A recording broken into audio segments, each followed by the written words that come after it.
Hey there, and welcome. Today, we're going to tackle the wild world of sustainability reporting. If you've ever felt like you're drowning in an alphabet soup of ESG acronyms, you have definitely come to the right place. All right, let's jump right in. GRI, SASB, TCFD, ESRS. I mean, it can feel like you're trying to crack some kind of secret code, right? And you're not alone. A lot of people, from interns all the way up to the boardroom, find this whole landscape totally confusing. But hey, don't worry. By the end of our time here, you're going to have a crystal clear map to navigate all of this. And why does this even matter? Well, because a staggering 90% of large companies are already doing some kind of sustainability reporting. This isn't just a nice to have anymore. In a lot of places, it's actually becoming mandatory. So yeah, getting a handle on these frameworks, it's pretty much a non-negotiable skill for anyone in the business world today. So here's our game plan. We'll start by untangling that alphabet soup and meeting the key players. Then we're going to do a deep dive on the major frameworks, GRI, the ones that are all about investors, the climate specialists, and the massive new European standard. And finally, we'll pull it all together so you have a clear learning path forward. All right, first things first. Our goal here is super simple. We're going to take that confusing mess of letters and turn it into an easy-to-understand guide. Think of this as your personal cheat sheet to the most important sustainability frameworks out there. Our first stop is the Global Reporting Initiative, or as you'll always hear it, GRI. I want you to think of GRI as base camp for this whole journey. It is, by far, the most widely used framework in the world. Get this one down, and you've basically built a solid foundation for understanding, well, everything else. So, what exactly is GRI?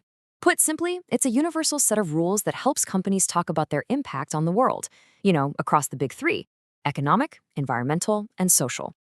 Basically, it's all about giving a full 360-degree view to, well, everyone. Not just investors, but employees, customers, and the whole community. The way GRI breaks things down is actually pretty smart. It's organized into these numbered series. So the 200 series covers economic stuff, like anti-corruption policies. The 300s are all about the environment, think water usage and waste. And the 400s cover social issues, things like labor relations and how a company impacts its community. It's this modular setup that really helps companies focus on what matters most to them. Okay, let's switch gears a bit. Now we're going to look at this from a totally different angle, through the eyes of an investor. This next group of frameworks isn't just about a company's impact. It's about how all these sustainability issues circle right back to the bottom line. And this is where we get to a really, really important difference in how these frameworks see the world. GRI asks the big question: what is your company's impact on the world? But SASB, the Sustainability Accounting Standards Board, flips that completely. It asks, how do ESG issues create financial risks and opportunities for your company? That's what people mean when they say financial materiality. So an activist group might grab that GRI report to talk about a company's carbon footprint, right? But a hedge fund? Oh, they're glued to that SASB report, trying to figure out if the company's stock is a good bet. And taking that same investor-first idea to the next level, we've got these two big players, the IFRS and the ISSB. They've essentially taken what SASB started and are pushing to make it the global standard.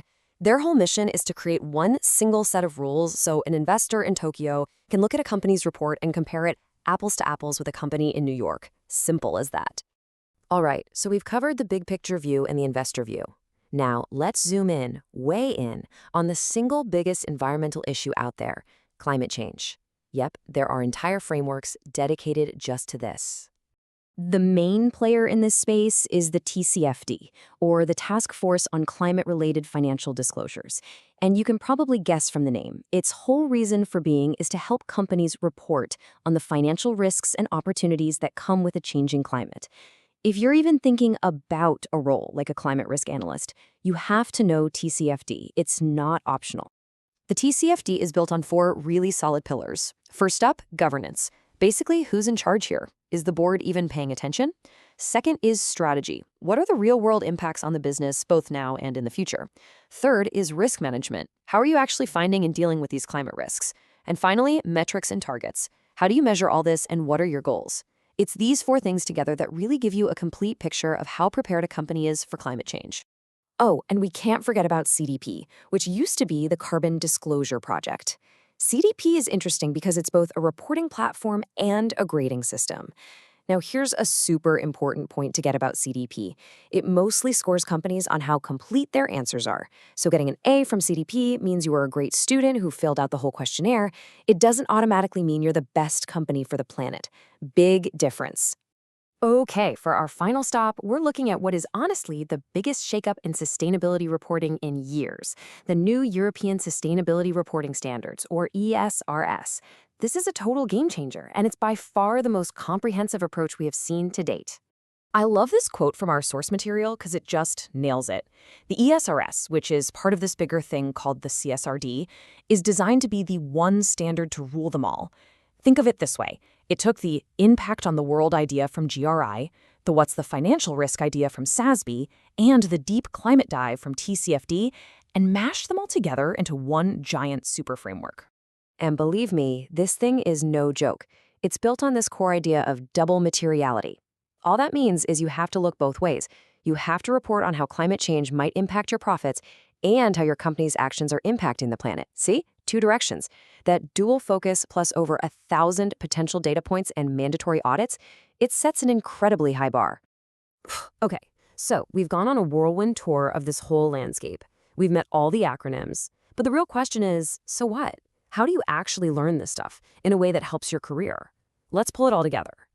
Okay, here is a really practical step-by-step way to go about it. Step 1, start with GRI. Seriously, it's the foundation, it's the mothership, it's the easiest to understand. Once you've got a good feel for that, then, and only then, move on to step 2 and tackle the big one, CSRD and the ESRS. Because it's so comprehensive, getting your head around it will make everything else click into place. After you have those two down, step 3 is to learn the specialists, like TCFD and SASB. And trust me, they'll make so much more sense once your fundamentals are solid. So there you have it. What started out as just a jumble of letters, a confusing alphabet soup, is hopefully now a much clearer map for you. You've got the map. Now the only question is, where are you going to go with it? Thanks for hanging out with me today.